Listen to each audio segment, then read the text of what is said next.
اعوذ باللہ من الشیطان الرجیم بسم اللہ الرحمن الرحیم۔ اللہ تبارک و تعالیٰ کے نام سے شروع جو بڑا مہربان اور نہایت رحم کرنے والا ہے۔ ایک ایسی قوم جس پر اللہ تبارک و تعالیٰ نے اپنا دردناک عذاب نازل فرمایا اور اس قوم کے تمام لوگوں کو بندر بنا دیا۔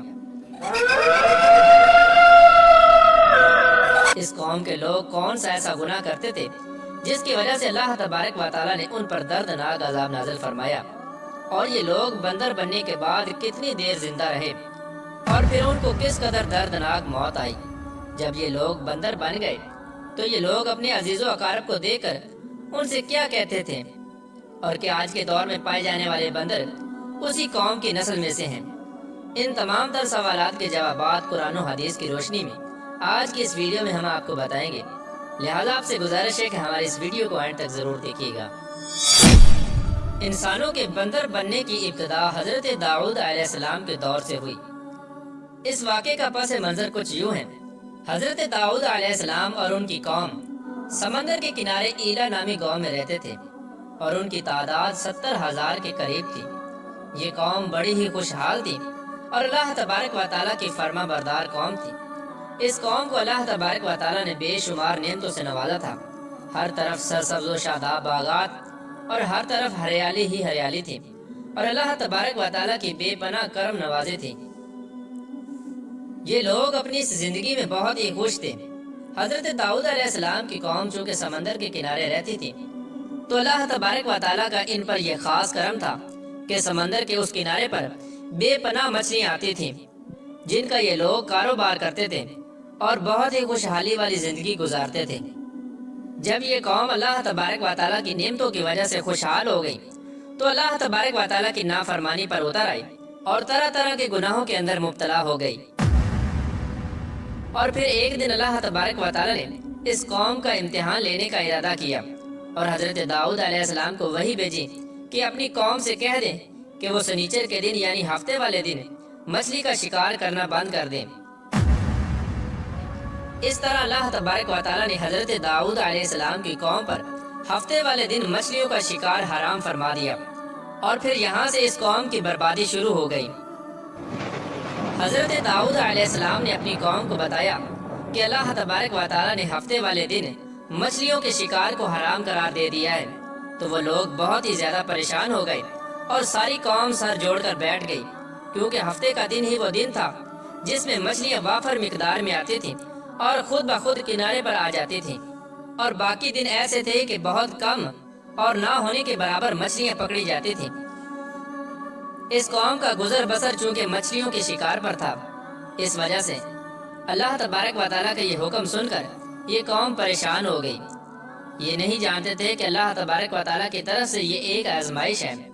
پھر ایک دن شیطان نے ان کو وسوسہ ڈالا کہ سمندر سے نالیاں نکال کر خشکی میں بڑے بڑے حوض بنا لیے جائیں۔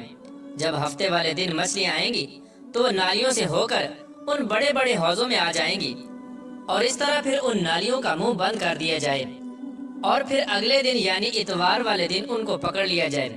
شیطان نے اس قوم کے لوگوں کو برگلایا کہ اس طرح ہم ہفتے والے دن شکار سے بھی بچ جائیں گے اور مچھلیاں بھی ہاتھ آ جائیں گی اور وہ بھی پکڑی جائیں گی۔ بہت سے لوگوں کو یہ ہلا بازی اچھی لگی اور انہوں نے ایسا کرنا شروع کر دیا، اور سمندر سے چھوٹی چھوٹی نالیاں نکال کر بڑے بڑے حوضوں میں ڈال دی، جس کے ذریعے وافر مقدار میں مچھلیاں ان حوضوں میں داخل ہو جاتی۔ اس قوم کے بدبخت لوگوں کو شیطان کا یہ ہیلا بہت پسند آیا، لیکن اس قوم نے یہ نہ سوچا کہ جب مچھلیاں سمندر سے حوض میں آ کر قید ہو گئیں تو پھر مچھلیوں کا شکار ہی ہو گیا۔ اس لیے یہ شکار بھی ہفتے والے دن ہی قرار پایا جو اللہ تبارک و تعالیٰ نے حرام قرار دیا تھا۔ اس موقع پر یہودیوں کے 3 گروہ ہو گئے۔ کچھ لوگ ایسے تھے جو شکار کے اس شیطانی ہلے سے منع کرتے تھے اور ناراض و بیزار ہو کر شکار سے باز رہے، اور کچھ لوگ اس کام کو دل سے برا جان کر خاموش رہے، لیکن انہوں نے شکار نہ کیا اور دوسروں کو منع بھی نہ کرتے تھے، بلکہ یہ لوگ منع کرنے والوں سے یہ کہتے تھے کہ تم لوگ ایسی قوم کو نصیحت کرتے ہو جنہیں اللہ تبارک و تعالیٰ ان قریب ہلاک کرنے والا ہے اور ان پر اپنا دردناک عذاب نازل فرمانے والا ہے۔ اور اس قوم کے کچھ لوگ ایسے تھے جو سرکش اور نافرمان لوگ تھے، جنہوں نے اللہ تبارک و تعالیٰ کے حکم کی اعلانیہ مخالفت کی اور شیطان کے ہیلے بازی کو مان کر ہفتے والے دن شکار کرنے لگے۔ یہ لوگ اللہ تبارک و تعالیٰ کے حکم کی کھلا مکھلا مخالفت کرتے اور ہفتے والے دن مچھلیوں کا شکار کر کے ان کو کھایا کرتے اور بیچا کرتے۔ پیارے دوستو، حضرت داؤد علیہ السلام کی قوم کے 1200 ایسے نافرمان افراد تھے جو منع کرنے کے باوجود بھی ہفتے کو ان نالیوں کے ذریعے شکار کرتے رہے۔ حضرت داؤد علیہ السلام نے ان 1200 نافرمانوں کو اللہ تبارک و تعالیٰ کے عذاب سے ڈرایا کہ وہ اللہ تبارک و تعالیٰ کی اس نافرمانی سے باز آ جائیں، لیکن وہ لوگ باز نہ آئے اور کھلے عام شکار کرنے لگے۔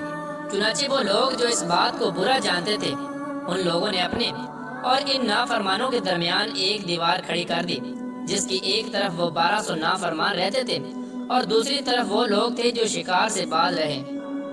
حضرت داؤد علیہ السلام نے اپنی اس قوم کے نافرمانوں کو بارہا سمجھایا، لیکن یہ لوگ اپنی نافرمانی سے باز نہ آئے اور اسی طرح اللہ تبارک و تعالیٰ کی نافرمانی کرتے رہے اور شکار کرتے رہے۔ پھر ایک دن حضرت داؤد علیہ السلام نے غضبناک ہو کر شکار کرنے والوں پر لعنت فرما دی۔ اس کا اثر یہ ہوا کہ ایک دن خطا کاروں میں سے کوئی بھی اپنے گھر سے باہر نہ نکلا۔ یہ منظر دیکھ کر کچھ لوگ ان کی دیواروں پر چڑھ گئے تاکہ معلوم ہو سکے کہ وہ لوگ کس حال میں ہیں۔ جب ان لوگوں نے ان نافرمانوں کو دیکھا تو وہ سب کے سب بندر کی صورت میں مسخ ہو چکے تھے۔ اللہ تبارک و تعالیٰ نے ان کی نافرمانی کی وجہ سے ان پر اپنا دردناک عذاب نازل فرمایا اور ان کو انسانوں سے بندر بنا دیا۔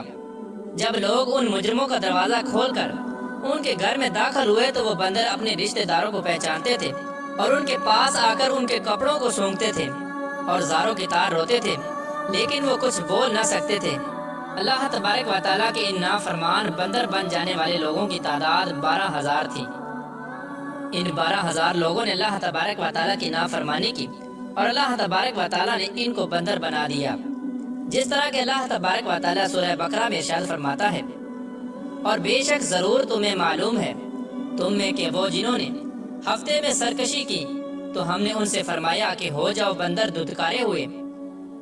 اس طرح حضرت داؤد علیہ السلام کی قوم کے 12,000 نافرمان بندر بن گئے۔ یہ لوگ 3 دن تک زندہ رہے اور اس دوران یہ کچھ نہ کھا سکتے تھے اور نہ ہی پی سکتے تھے، بلکہ یوں ہی بھوکے پیاسے سب کے سب ہلاک ہو گئے اور 3 دن کے اندر سب کے سب مارے گئے۔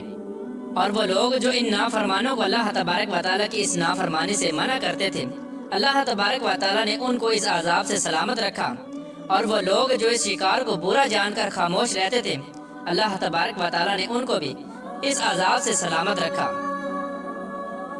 پیارے دوستو، اب بات کرتے ہیں کہ آج کے دور کے بندروں میں سے کیا کوئی بندر ان کی نسل میں سے بھی موجود ہے، یا آج کے دور میں پائے جانے والے بندر انہی بندروں کی نسل میں سے ہیں؟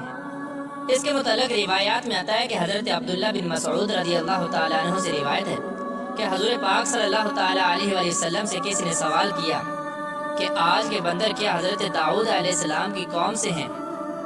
تو حضور نبی کریم رؤوف الرحیم صلی اللہ تعالیٰ علیہ وآلہ وسلم نے ارشاد فرمایا کہ اللہ تبارک و تعالیٰ جس قوم پر عذاب بھیجتا ہے یا ان کی شکلوں کو مسح کرتا ہے تو یہ عذاب انہی پر ہوتا ہے جن پر وہ عذاب نازل ہوا تھا، اور اس کے بعد اللہ تبارک و تعالیٰ ان لوگوں کو ہلاک کر دیتا ہے اور ان کی آگے نسل نہیں بڑھتی۔